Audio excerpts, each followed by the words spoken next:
لوگوں کا گناہ کر کے پچھتانا یہ ایمان کی نشانی ہے۔ شیطان پھر بھی بندے کو تنگ کرتا رہتا ہے کہ اللہ تجھے کبھی معاف نہیں کرے گا۔ And some people exaggerate that I have committed every sin۔ میں نے کوئی گناہ چھوڑا ہی نہیں، تو کیا میرے لیے توبہ کے دروازے کھلے ہیں؟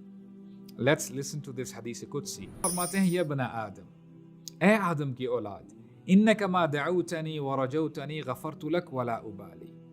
تو جب تک مجھ سے امید لگا کے رکھے گا، جب تک تو مجھ سے دعا کرتا رہے گا، میں تیرے گناہوں کو معاف کرتا رہوں گا اور مجھے پرواہ بھی نہیں ہوگی۔ یا ابن آدم، اے آدم کی اولاد، لو بلغت ذنوبک عنان السماء ثم استغفرتنی غفرت لک ولا ابالی۔ اے آدم کی اولاد، اگر تیرے گناہ زمین سے شروع ہوں اور تیرے گناہ آسمان کی بلندیوں تک پہنچ جائیں، اور میرا یہ خیال ہے، بلکہ میں یقین سے کہہ سکتا ہوں، ہم میں سے کسی کی اتنی بری حالت نہیں ہے، ہم نے اتنے گناہ نہیں کیے۔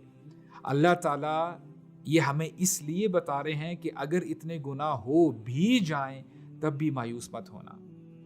اے آدم کی اولاد، اگر تیرے گناہ زمین سے شروع ہوں اور آسمان کی بلندیوں تک پہنچ جائیں، پھر تو اپنا ہاتھ اٹھائے، مجھ سے دعا کرے، اپنی جھولی پھیلائے، یا اللہ I have wronged myself، میں نے اپنے اوپر ظلم کیا ہے، یا اللہ پلیز forgive me، اے اللہ مجھے معاف کر دے، اے اللہ میرا آپ کے علاوہ کوئی بھی نہیں، اے اللہ آپ ہی میرے ولی ہیں، آپ ہی میرے پروٹیکٹر ہیں، آپ ہی مجھے بچا سکتے ہیں۔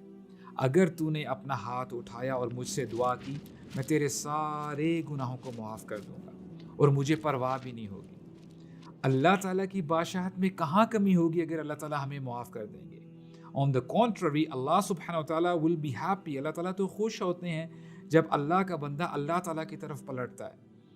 اور اسی حدیث میں اللہ تعالیٰ پھر فرماتے ہیں، یا ابن آدم لو اتیتنی بقراب الارض خطایا ثم لقیتنی لا تشرک بی شیئا لاتیتک بقرابها مغفرہ۔ اے آدم کی اولاد، if you were to come to me with the earth filled with sins، I will bring forgiveness that matches it۔ میں اتنی ہی مغفرت لے کے آؤں گا تیرے پاس، لیکن ایک کنڈیشن ہے، لا تشرک بی شیئا، مجھ سے کبھی شرک مت کرنا۔